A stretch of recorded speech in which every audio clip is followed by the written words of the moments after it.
తిరుపతి తొక్కిసలాటలో గాయపడిన 28 మంది భక్తులకు వైకుంఠ ద్వార దర్శనం. తొక్కిసలాట ఘటనలో గాయపడి కోలుకున్న మరో 28 మంది భక్తులకు టీటీడీ వైకుంఠ ద్వార దర్శనం చేయించినట్లు టీటీడీ చైర్మన్ బీఆర్ నాయుడు తెలిపారు. శనివారం రాత్రి క్షతగాత్రులకు పరిహారం అందజేసి గాయపడ్డ వారికి ప్రత్యేక దర్శనం చేయించాలని అధికారులను టీటీడీ చైర్మన్ ఆదేశించారు.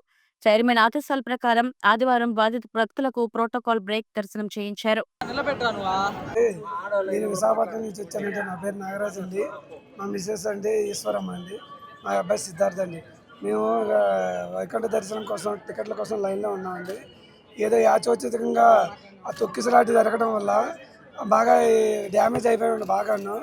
దానికేమో మాకు వెంటనే ప్రభుత్వం వారు కానీ అందరూ కూడా వెంటనే హాస్పిటల్కి తీసుకెళ్ళి ట్రీట్మెంట్ చేసి అన్నీ చాలా బాగా చూసుకున్నారండి. ఇప్పుడు కూడా వైకుంఠ దర్శనాన్ని కూడా నీట్గా తీసుకొచ్చి దేవస్థానంకి తీసుకొచ్చి దర్శనం చేయించి మళ్ళీ మన యథాస్థితిగా మమ్మల్ని ఎక్కడికైతే దేవెట్టాలో అక్కడ దేవెడుతున్నారండి. దీనికి మేము ప్రభుత్వం వారికి దేవస్థానం వారికి అందరికీ పేరు పేరున ధన్యవాదాలు చెప్తున్నామండి. దేవస్థానం వారు మా మిస్సెస్కి అండి 5 lakhs ఇచ్చారండి. నాకు చెక్ ఏమో ఇంటికాడ ఇస్తానన్నారండి. విశాఖపట్నంలో ఇస్తానన్నారు.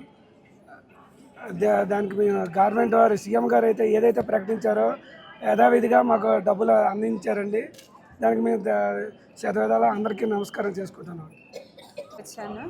నాకు అక్కడ జరిగినా సరే అందరూ కూడా దగ్గరుండి మాకు హాస్పిటల్లో కానీ బయటను కానీ ఇక్కడ టీటీడీ వాళ్ళు కానీ అందరూ కూడా మమ్మల్ని దగ్గరుండి అన్ని విధాలుగా మమ్మల్ని బాగా తీసుకొచ్చారు. అన్ని సౌకర్యాలు మాకు ఎటువంటి లోటుపాట్లు లేకుండా అన్ని సౌకర్యాలు చూసుకున్నారు.